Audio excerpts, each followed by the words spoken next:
கர்த்தர் மேம்படுவதாக. இன்றைய வேதவசனம் 2 கொரிந்தியர் 9ஆம் அதிகாரம் 7ஆம் வசனம். அவனவன் விசனமாயும் அல்ல கட்டாயமும் அல்ல, தன் மனதில் நியமித்தபடியே கொடுக்கிறவன் உற்சாகமாய் கொடுக்கிற இடத்தில் தேவன் பிரியமாக இருக்கிறார். கர்த்தர் மேம்படுவதாக. இந்த வசனத்தை பார்க்கும்போது நம்ம கட்டாயமாக கர்த்தருடைய காரியத்துக்கோ, கர்த்தர் சொன்ன சில ஊழியத்துக்கோ, கர்த்தர் ஒரு வியாதிஸ்தர்களுக்கு எந்த ஒரு யாருக்காவது சிறுமியானவங்களை கொடுக்குறதோ, இந்த தேவ சபை சார்ந்த காரியத்துக்கு கொடுக்காமே கட்டாயமாக இல்லை, இவ்வளோ கொடுத்தாகணும் இல்லை, விசனமாக வருஷத்தோட பிடிச்சி வந்து வாங்கலை, தன் மனதில் சொன்னபடி உற்சாகமாய் கொடுங்கன்னு கர்த்தர் சொல்கிறார். இந்த வேளையில் அந்த உற்சாகமாக கொடுக்காதையும் கர்த்தர் ஏற்றுக்கொள்கிறார். இன்னும் ஆபேல் காயின் 2 பேரும் காணிக்கை செலுத்துகிறாங்க.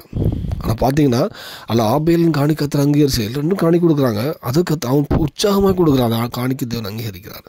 இந்த வேளையில் நம்ம உற்சாகமாக கொடுக்குறோமா, இல்லை இதை கொடுக்கணும், இது நமக்கு ஒரு பிரமாணம், இதனால் நம்ம காணி கொடுக்குறோம், அதனால யார் கொடுக்குறோமா, அப்படி கொடுக்குமா இல்லை, கர்த்தரை உற்சாகமாக கொடுக்கத்தக்க அந்த கிருபையை கேட்போம். கண்டிப்பாக உற்சாகமாக கொடுப்போம். எல்லாவற்றிலுமே சபை ஊழியத்துக்காக இருக்கட்டும், அநேக சிறுமியான பொருளாதாரத்தில் பின்தங்கின சபைகள் இருக்குது, காணி கொடுக்குறோம், உற்சாகமாக கொடுப்போம். அநேக சிறுமியானவங்க வியாதிச்சிட்டாங்க, எவ்வளோ முடியலன்னு இருப்பாங்க, குடும்பம் உற்சாகமாக கொடுப்போம். சபைக்கு ஏதாவது உங்கள் சொந்த சபைக்கு ஏதாவது தேவைகளுக்கு உற்சாகம் கொடுக்கலாம்.